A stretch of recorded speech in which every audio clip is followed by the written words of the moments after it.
Hey everybody, I wanted to talk to you about week 3 and some of the terms we're going to be using for this week. So a couple of things.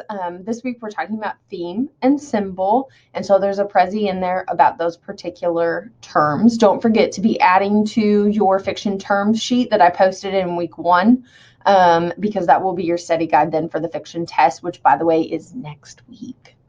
All right, so that will open on Monday. It will close on Tuesday. It's a short window. So Monday, Tuesday of next week, of week 4, will be your fiction test. All right, we'll talk a little bit more about that here in just a minute. But for this week, you have one Prezi to view. You have some stories to view. Some of them are in the text. Some of them are in the folder. I'm purposely trying to choose stories you may have read before, because you probably didn't read them in a very deep way. And so I'm asking you to take stories you're maybe a little familiar with and then really be able to think more deeply about them, to really analyze them. All right. So don't forget, you also have a discussion board question for this week that needs to be posted by Thursday, replies by Sunday. Your quizzes on the stories by Sunday. Again, I recommend that you wait to take the quizzes until you've had an opportunity to read through the discussion board, because that will help you with the quizzes. And you need to be working on your literary analysis sheet for your short story, because that's due next week also. So just, make sure you're looking ahead, knowing what's coming up so that you're prepared. All right, so in week 3, a couple things. I've posted the short story analysis paper assignment details. So the worksheet is what you're going to turn in next Wednesday. That just shows me, here's my thesis, here's the, the specific direction I'm thinking about going. And also, here's some examples from the story to show me that you read it. One thing I want to make sure to mention about your thesis statement is it needs to include the title, the author, and what you're proving about the story. So that's how you put a thesis statement together for an analysis paper, okay? What's the story you're analyzing? Who wrote it?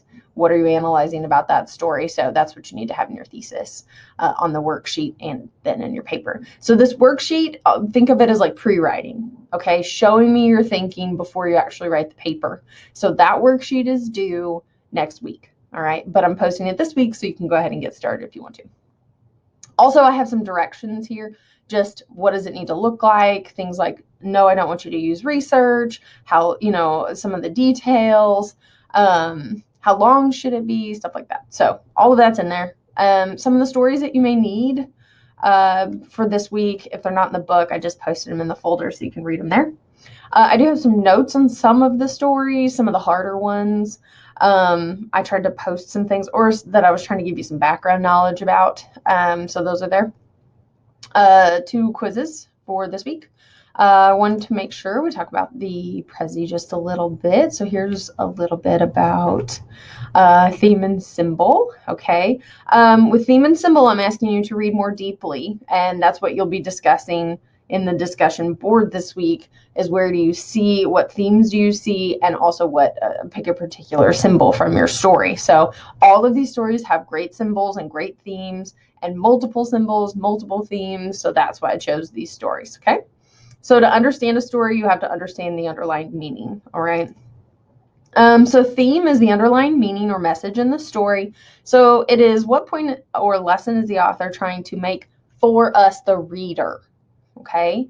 Now, most of the time it's related to what the main character learns, but a theme would be, how does it apply to us, the reader? What are we as the reader supposed to learn? So this should not be specific to the story. So it should not be, we should not go swim with sharks. Okay. Because that's something maybe that happened in a particular story. That's not a theme. Okay. A theme is maybe that we need to live more cautiously, or we need to be more prepared when we take risks, or something like that. So how does this story, or what lessons are we as the reader supposed to learn about the story? Okay. It should be expressed in a complete sentence, a complete thought. All right, so it shouldn't just be like 2 or 3 words. Okay, please don't tell me the theme is love. It's not a theme. That's one word. Okay, that is what we call a topic or a subject. That is, what is the story about? The theme then is, what are we supposed to learn about love?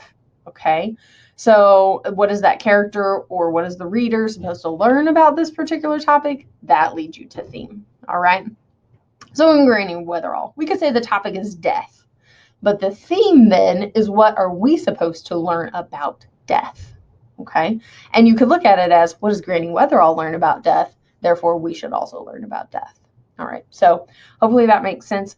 Subject topic is different than theme. All right, so make sure that you're giving me a complete sentence. That's something we are supposed to learn that applies to us, the reader. So make it specific to content from the story.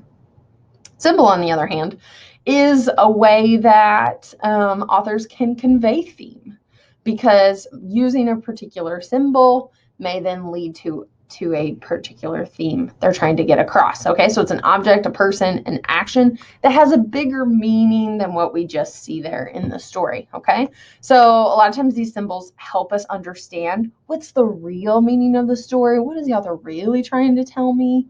And what are we really supposed to learn from these? So, for example, in Young Goodman Brown, you guys talked about some of these, the walking stick, the pink ribbons that remind us of faith, the characters' names, the fact that his name is Brown, so it's not black, it's not white. That's important, the use of light and dark, all good symbols. Okay, the necklace, so what did the necklace represent? Her pride, her vanity, it's fake. Okay, and so what is he trying to teach us, the reader? Why do we care about this story? What are we supposed to learn about it? So theme helps us care. There are a couple different types of symbols. The first is natural or universal. And so these are just ideas commonly associated with certain kinds of things we see in nature. So, stars for hope, because we wish on stars. You can think Pinocchio, right? A setting sun being the end of life, spring being renewal, things like that. So things we see in nature. Conventional is what a group of people understands that a particular object represents. So I've given you some examples. An eagle for freedom, a police badge represents authority, Rough Rider for Crowder College. So lots of, we use the White House sometimes to talk about the president. So this is very similar to metonymy, only metonymy has one meaning that is already understood, and it's used outside of literature. Typically, symbols are used inside of literature. Okay, and then of course, personal. Sometimes we just have some things that mean something to us personally. For example, when I see cardinals, I think of my great-grandmother, because she loved cardinals, and she always said that cardinals were people coming back to visit. Whether that's true or not is a totally different story, but it's personal. It's a personal symbol to me. Okay, so different kinds of symbols. Be on the lookout for those things, because you'll see different ones. So as you're reading, you're looking for these items, characters, or actions that are very important to the story. Symbols are not hidden. Readers want you to see them, or the authors want you to see them as the reader. So when you see a particular object or a particular character, just think about, what else could this person or this thing represent? Why would the author use this?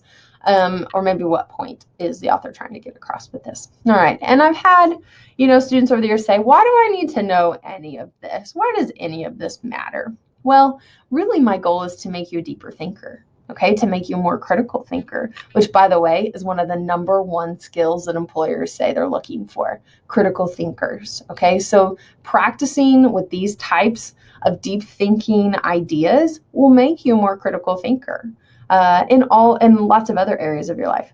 So that's one. And number two, I hope someday in the future, if you don't already have children, that you will read to your kids and help them discover the meaning in great literature. And even if all you learn here in this class is that there's lots of great literature out there, then I've done my job.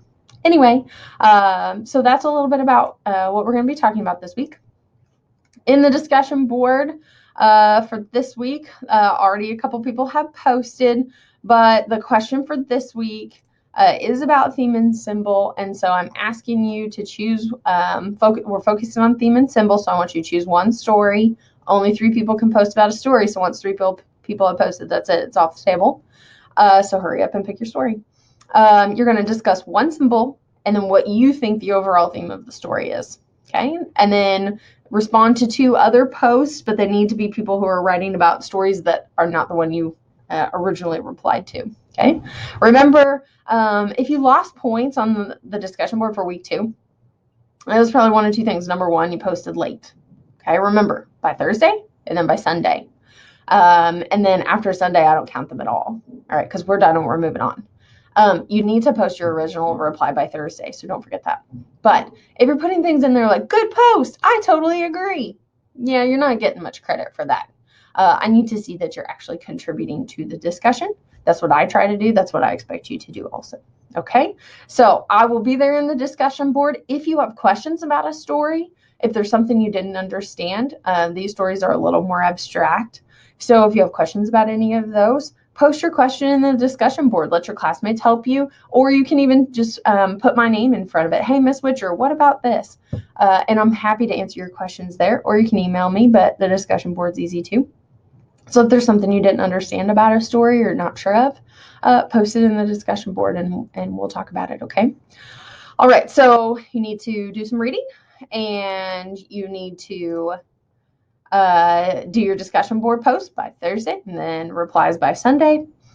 And then take your quizzes and work on your analysis sheet. So it's just kind of lather, rinse, repeat. This is what we're going to do every week. You're going to read, post by Thursday, reply by Sunday, take quizzes, and then we'll also work on the literary analysis stuff. You can see for next week, week 4, the fiction test is due by Tuesday at midnight, and then that analysis sheet, your thesis sheet, is due by Wednesday. So you've got 2 big things coming up in week 4. So be thinking about that. We're halfway through, though, in week 4. So keep on keeping on. Let me know if you need anything.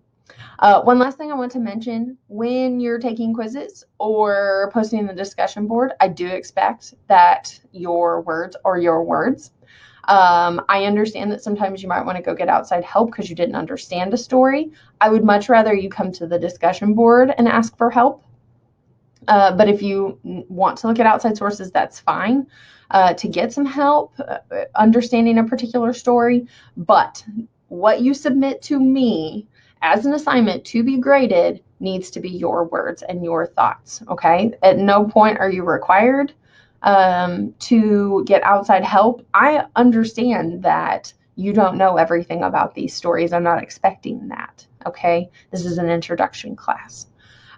So please be very careful that what you're producing is your work or you will receive a 0. Okay.